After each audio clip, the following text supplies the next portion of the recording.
Everybody, it's your two favorite people. We're back with our second episode since restarting our privacy roundup. And yeah, we had a lot of great support from everybody for our last episode. So thank you for that. Makes doing this a lot easier when we know that people are out there like waiting for the next episode to drop. So yeah, big thank you for that. And we've got some really good topics today for the privacy roundup. And before we do that, though, we're going to talk about our two amazing sponsors, Willen Reimer Blockchain Consulting and the Denver Crypto Group. The Denver Crypto Group is individuals who want to manage their crypto portfolio, all things education and cybersecurity. Make sure you're properly, managing and keeping your crypto safe with the DCG. And then Will and Reimer, if you've got a startup that's doing anything in Web3, please give them a call. They do some amazing token economic validation, marketing, development, smart contract development. So they're kind of a total package there. Willandreimer.com is their website, and then Denver Crypto Group is the other website there. And yeah, they've been supporting us for as long as we've been doing this. Right, Chill? Yes. Awesome. Okay, so with that, yeah, we're just gonna hop into it. The first topic here is one that's very near and dear to Chill's heart as a Mm. former Londoner. Is that what you're called? What do Yes, you, Londoner. a Londonite? Um, I'm always gonna be a Londoner at heart. you speak very fondly of your time living there, and you still have, yeah, you still have connections there. So, but yeah, basically what's happening in London is if you want to drive to certain parts of the city, mostly like the congested parts, like downtown, they've got these new zones, and Chill, make sure you correct me if I'm wrong here, but it's like low emission economic Ultra zones, low emission zones. ultra low emission zone. So if you have like an older car or just like, a gas powered car or something like that, you have to actually pay a fee to enter into these areas of the city. And so it's an additional tax basically on top of, all of the road tax and the fuel tax and all of the other, numerous taxes people are already paying. You have this additional tax on top of that now. And the goal is fairly noble. Reduce congestion, get people to use public transportation. Make things a little bit greener and not as congested. It makes sense, but the implementation is basically just putting the entire burden on the working people who have to drive for work. So like construction workers, delivery drivers, for the business side of things, it's imposing this burden on them that they just like have to pay now, and it's really upsetting a lot of people who are kind of in that I don't know if you say blue collar workforce, but Contractor, yeah, yes, yeah, and the mostly. blue collar folks, they are not liking this at all, and so they've just decided to start cutting down the cameras, like take a picture of your license plate and send you a bill. Is that how it works, Chill? Yeah, it's much like a toll fee. Yeah, like an So automated toll thing. So yeah, they've just been cutting the cameras down, and this article I found in the BBC said, yeah, nearly 1,000 of these ultra low emission zone cameras have been recorded across London in the past 7 months.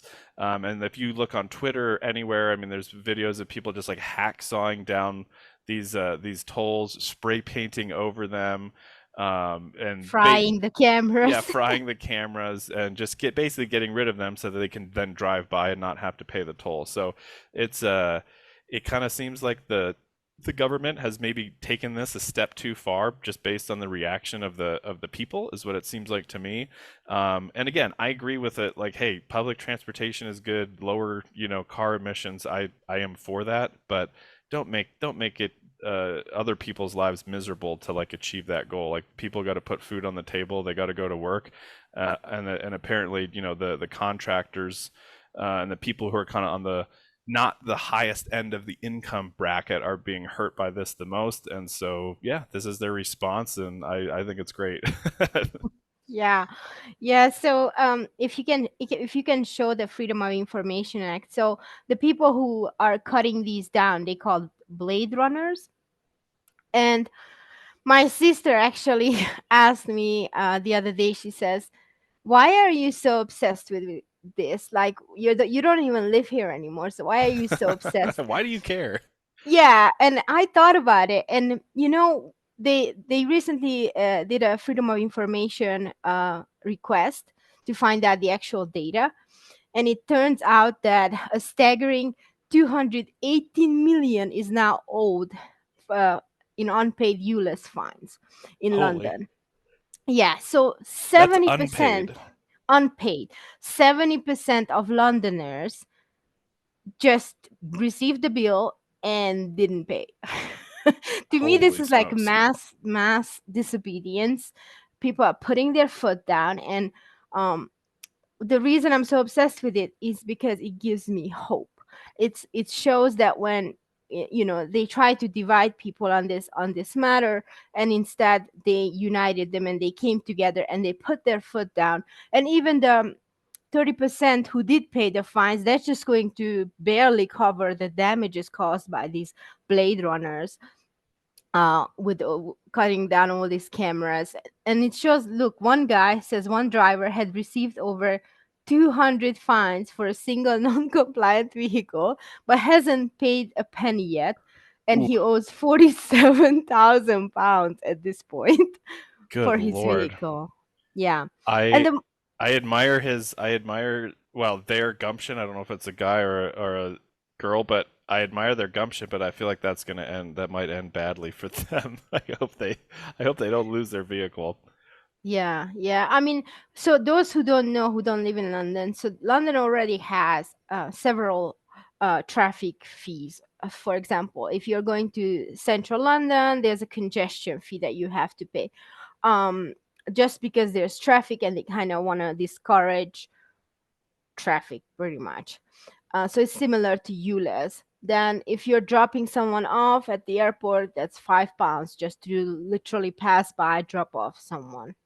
Then they have the Dang. regular toll fees and parking fees, which are very expensive. And now they have ULEZ. So if you're a contractor like an electrician, or basically you need your van to bring your tools, then you can easily be out of pocket 30 35 pounds just by going to do an estimate, and you Just can't pass. just to get to a site, a job site somewhere. And Yes. that's one way every day. That's one way every day. Yes. Yeah, so that's pretty that's a lot. Yeah, that adds up, especially if you have to leave and go get something from your shop and come back or I mean, or even getting things delivered. So I mean, I used to do some construction back in the day, and I'm just yeah, imagining the guys that I worked with uh during that time and my own, personal experience. I could absolutely see them just taking their hacksaws out and cutting down a cutting down a light post. That's sort of the a bit of the mentality that maybe goes with that some of those types of work. But Yes. yeah, it's very interesting because I like it because it's not violent. It's not, they're not out here like flipping cars and setting things on fire or whatever. And, it's just kind of a non-violent protest. They are causing some damage, but, some financial damage. But, I guess in their opinion, they're having financial damage caused against them. And so what may end up happening is just this program will cost more than it will make, and they'll probably get rid of it if this keeps happening. Because there's no way that I mean, usually these like fines and things are ways for the government to just make a ton of money, right? They make a ton of money off of all that stuff, and so if they're actually if 70% of people aren't paying this, it's like you said, barely covering the cost of the program, or probably even losing money. Next time it's up for discussion, that program might get axed. So it may work. This may work out for the Yeah. people, for the citizens, and their pushback against the crazy ULEZ fines. Yeah, I mean, they were supposed to make 218 million that Right? they didn't make. So, That's a lot of money. yeah.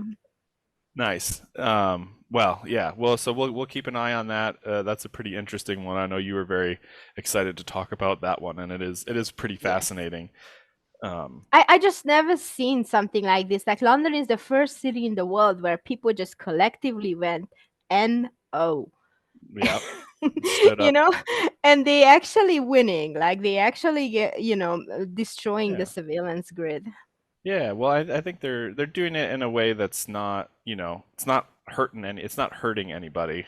It's not being dangerous, but it's still getting the message across, and I think that's a good way to approach it. Yeah. But yeah, all right, on to the next one.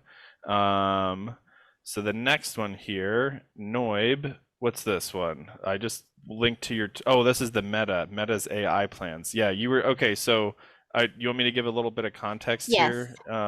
So basically, and Noib is what is the none of your business, like non-privacy nonprofit. I'm pretty sure I've Hmm. seen Noib before. European Center for Digital Rights. Yeah, yeah, yeah. That's a great group of folks over there at Noib because they've yeah, they just keep an eye on the privacy stuff, and they're very good about going after it and sticking up for violations of it.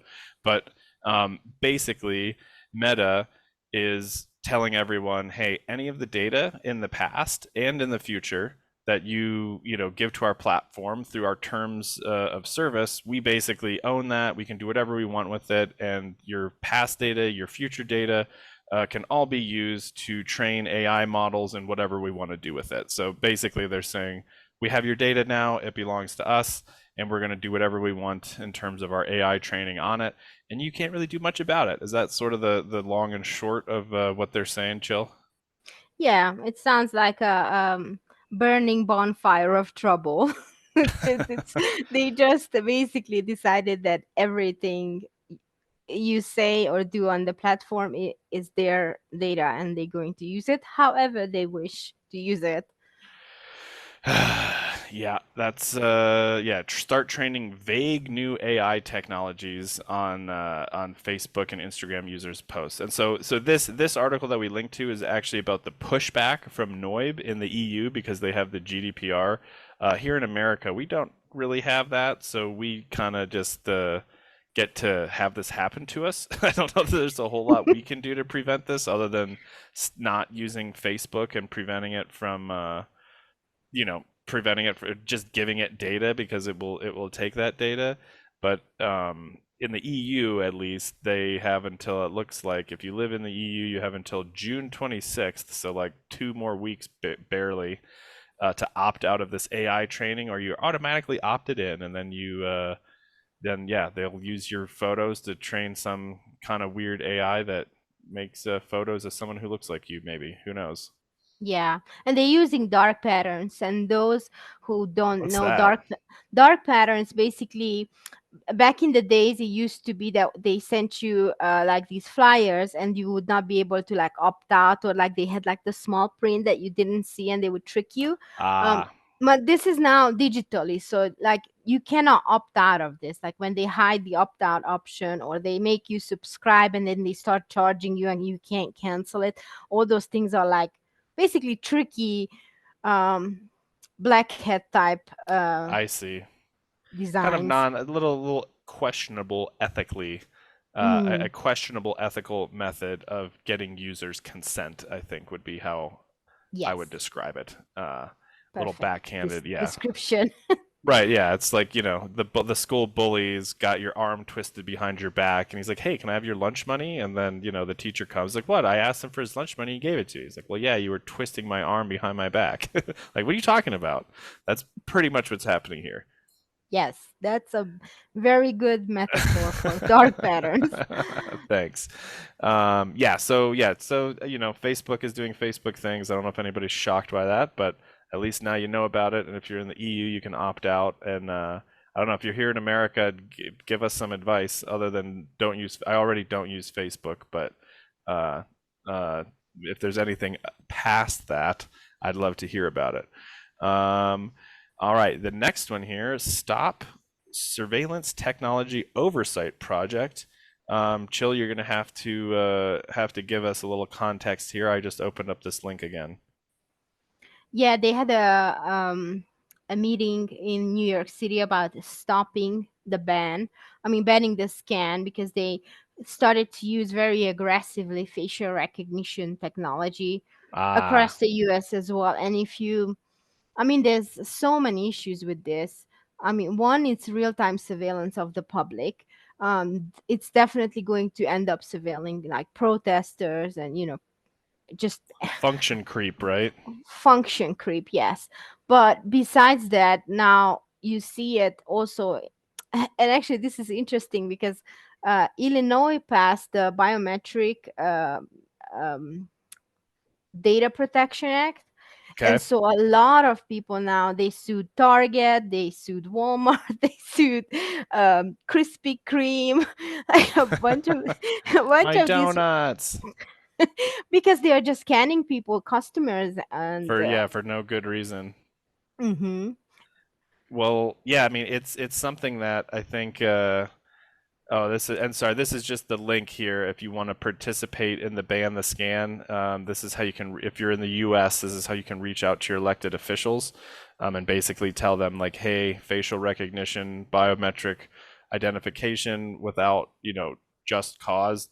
We don't want that here in our jurisdiction, which I, yeah, heavily encourage you to do. I've reached out to two of my reps already, just to let them know. Yeah, I mean, we stop this stuff. That's a great acronym here. Stop the Surveillance Technology Oversight Project. And I guess these photos are from right before a New York City city council hearing. These folks were outside, basically raising awareness about the dangers of this scanning and its overuse. And as Chill said, yes, initially it's used to stop terrorism or to prevent crime, something like that. But it always, always, always does not end there. Like once you're using it for one thing, you start using it for another and another. And if you don't have strict rules and guidelines in place before the technology starts getting implemented, the function creep always takes over. And it even takes over when you have rules and regs in place. But it's it's about slowing it down and not having just immediately Big Brother watching everything you do because there's no rules that they can't do that. And so, it makes the law enforcement's job easier to just watch everyone all the time. So they're going to do it. But yeah, it's something that all those cameras, recognizing you, pinpointing your exact location anytime you're in public, that seems horrifying to me. Just because if there's ever anyone who wants to get something from you, wants to know where you are, it's very easy to find you, and you just have no privacy. You don't have any kind of protection or any kind of defense from somebody who wants to do harm towards you if your identity and your location is just always known all the time, anytime you step outside your front door. So anyway, end of my rant there. Support what they're doing here. Ban the scan. Well said. Thanks. And okay, last, what we got? One more here. What do we got here? Is the markup nears knives come out for comprehensive data oh, this is the American Privacy Rights Act. Yes. Okay, Chill. Yes. You had some good stuff on this one. Yeah, so the debates has started because member states, there are already 18 states that passed the data privacy laws. And that list is growing. Actually, there's a lot more in the oven currently being discussed. So each state will eventually have their own GDPR like data privacy law, but this is the first federal level legislation, the American Privacy Rights Act. And so the debates are going on between big tech advocacy groups. Some of their reasoning is actually valid because, um, like smaller businesses, this will be a little bit difficult to comply. So they will have to give an exemption if they don't want frivolous lawsuits to happen, because Uh-huh. after the first 2 years, any citizen will be able to sue any business. So it's almost like a citizens enforced legislation. And I think we talked about this, like in GDPR is mostly like initiated by the government and they Right, the go over after. like the watchdog groups, which are usually affiliated with the government or some kind of like business entity, I think, right? Yes, Like the yes. Irish Data Protection Committee or whatever is the one who is fining uh, Google or ChatGPT like hundreds of millions of dollars, I think, over there. Yeah. Anyway, sorry. Yeah. Yeah.